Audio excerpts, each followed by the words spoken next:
রাসূলকে জিজ্ঞাসা করা হয়েছে আল্লাহর বান্দা এবং কাফের দুটোর মধ্যে পার্থক্য কি?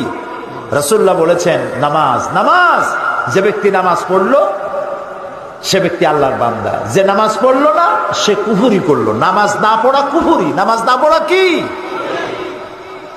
রাসূলুল্লাহ বলছেন লা দীনা লিমান লা সালাতা লাহু, যার কাছে নামাজ নাই তার কাছে দিন নাই, ঈমান নাই, চরিত্র নাই, কিচ্ছু নাই। প্রিয় বগুড়াবাসী, প্রিয় উপস্থিতি, ভাই এবং বোনেরা, আল্লাহ নবী বলেছেন যে ব্যক্তি নামাজ আদায় করে না, ইচ্ছে করে নামাজ ছাড়ে, আল্লাহ এবং রাসূলের সাথে তার কোনো সম্পর্ক থাকে না। সমস্ত সম্পর্ক আল্লাহ কাট করে দেন। আল্লাহ তার দিকে রহমতের নজরে তাকান না। কিয়ামতের দিন আল্লাহ তাআলা রহমতের নজরে তাকাবেন তো নাই। প্রথম প্রশ্ন করবেন বান্দাকে নামাজের কথা। প্রথম প্রশ্ন কি হবে? নামাজ। আল্লাহ তাআলা বলবেন, এই কোরআন শরীফে আছে, আল্লাহ তাআলা বলবেন আমারে সেজদা দাও, হে হাসরবাসীরা আমারে সেজদা দাও। আল্লাহ তাআলা কোরআন শরীফে বলছেন শুধুমাত্র নামাজিরা সেজদা দিতে পারবে, আর কেউ সেজদা দিতে পারবে না।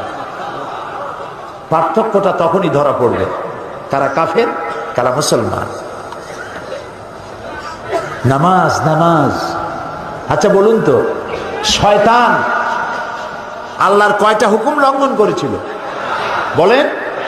মাত্র একটি। 5 ওয়াক্ত নামাজের মধ্যে আল্লাহর হুকুম কয়টা? ফরজ কয়টা? 17টা। বলেন কয়টা? যে ব্যক্তি 24 ঘন্টায় 5 ওয়াক্ত নামাজকে ছেড়ে দিল সে আল্লাহর কয়টা হুকুম নষ্ট করলো?